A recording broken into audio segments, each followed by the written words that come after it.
Otorita IKN teken nota kesepahaman dengan KPK dan Komnas HAM. Otorita Ibu Kota Nusantara, IKN, memperkuat sinergi dalam upaya pemberantasan tindak pidana korupsi serta pengimplementasian hak asasi manusia, HAM, dalam tahapan pembangunan IKN.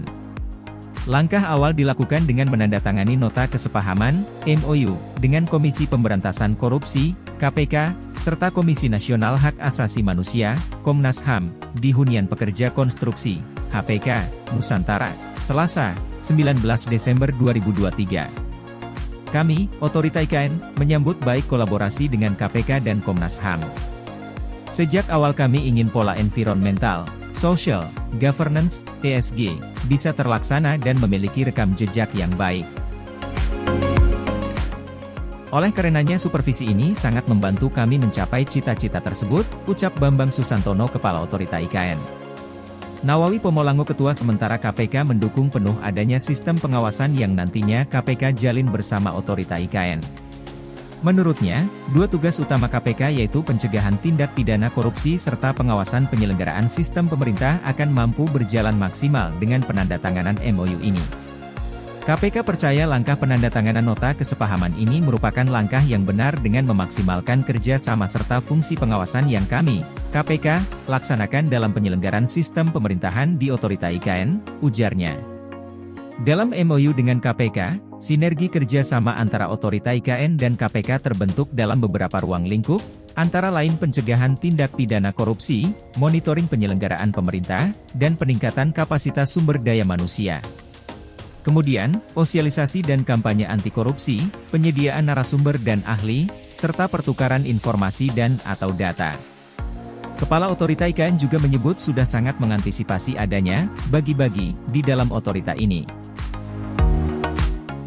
Ada 3 bagi-bagi yang kami waspadai dan tidak kita lakukan. Yaitu, bagi-bagi proyek, bagi-bagi posisi, yang mana kami sudah membuka seleksi penerimaan secara terbuka.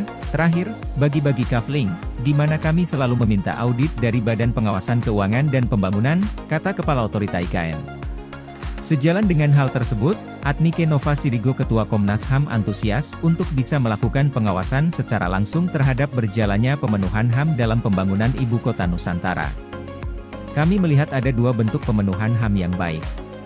Pertama, bagaimana penyediaan hunian pekerja konstruksi yang memberikan kondisi yang layak pada pekerja dan tidak membebani psikologis mereka. Hal kedua adalah upaya reforestasi yang dicanangkan di Ibu Kota Nusantara sebagai bentuk penghargaan terhadap lingkungan, jelas Adnike. Dengan adanya MOU itu, Komnas HAM akan melakukan pengawasan secara langsung dan membantu advokasi pemenuhan hak bagi semua pihak dalam pembangunan Ibu Kota Nusantara. Kerjasama dalam memastikan penegakan HAM dalam pembangunan Ibu Kota Nusantara juga dijalin dengan MOU antara Otorita IKN dan Komnas HAM dengan ruang lingkup pengamatan situasi HAM dalam proses pembangunan IKN, dan penyusunan kajian HAM dalam proses pembangunan LKN. Lalu, pengarusutamaan HAM dalam penyusunan kebijakan pembangunan IKN, penguatan kesadaran HAM, dan dukungan sarana dan prasarana pelaksanaan mandat Komnas HAM di IKN. Kepala Otorita IKN menambahkan, pihaknya sangat terbuka kalau KPK dan Komnas HAM berkantor di Nusantara.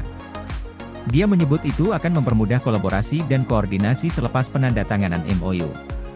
Turut hadir pihak Otorita IKN dalam agenda itu Ahmad Jaka Santos Adiwijaya Sekretaris, dan Sylvia Halim Deputi Bidang Sarana dan Prasarana.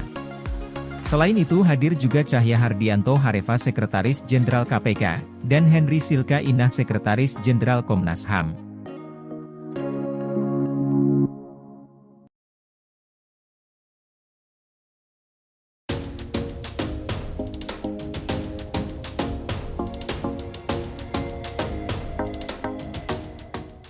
PBB tinjau pembangunan proyek IKN. Perserikatan Bangsa-Bangsa, PBB, mengunjungi proyek IKN Nusantara pada Minggu 17 Desember untuk meninjau apakah proyek itu sudah selaras dengan visi pembangunan berkelanjutan atau SDGs, Sustainable Development Goals, atau belum.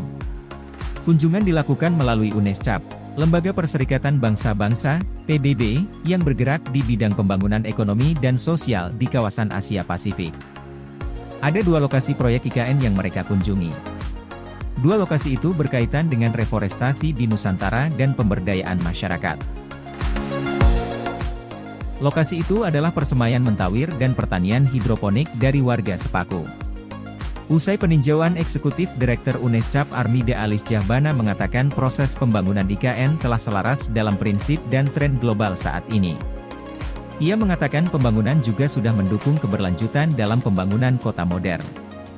Sustainability, keberlanjutan, merupakan poin utama yang saya lihat dalam kunjungan kali ini, dengan upaya otorita IKN melakukan reforestasi serta memberikan upskilling, pemberdayaan, kepada warga sekitar dalam menunjang mata pencaharian yang berkelanjutan. Ini adalah langkah pertama yang bagus, ungkap Armida dalam keterangannya di Jakarta, Senin 18 Desember. Ia menambahkan dua program penghijauan dan pemberdayaan yang dikunjungi oleh UNESCAP di proyek IKN tersebut akan menjadi salah satu sumber data yang menjadi laporan dalam VLR Nusantara mengenai perkembangan SDGs di Indonesia pada High Level Political Forum SDGs. Forum itu sedianya akan dilaksanakan di New York pada 2024. Kepala Otorita IKN Bambang Susantono menyebut implementasi SDGs memang menjadi perhatian penting dalam pembangunan IKN Nusantara. Perhatian pertama kami, Otorita IKN, dalam membangun Nusantara adalah menjadikannya sebagai sustainable dan livable city, kota layak hidup dan berkelanjutan. Pengimplementasian SDG sudah kita masukkan dalam setiap proyek di Nusantara, di mana terlihat dalam persemaian mentawir sebagai langkah awal reforestasi serta pertanian hidroponik dari warga Sepaku yang menjadi aksi dukungan usaha ekonomi yang berkelanjutan, katanya. Staf khusus bidang pembangunan berkelanjutan Otorita IKN Diani Sadiawati menyebut saat ini Otorita IKN sudah membangun berbagai proyek yang berprinsip dengan SDGs. Ia juga menyebutkan bahwa rencana pada groundbreaking Nusantara ketiga nantinya akan lebih banyak terkait dengan proyek keberlanjutan atau proyek hijau. Saat ini Otorita IKN sedang menyusun VLR didukung UNESCAP dan mitra, organisasi internasional lainnya untuk nantinya menjadi bentuk monitoring pelaksanaan SDGs di Nusantara secara berkelanjutan. Setidaknya, 9 dari 17 tujuan SDGs akan kami kembangkan dalam VLR mengingat ini adalah kota yang baru dibangun, kata Diani.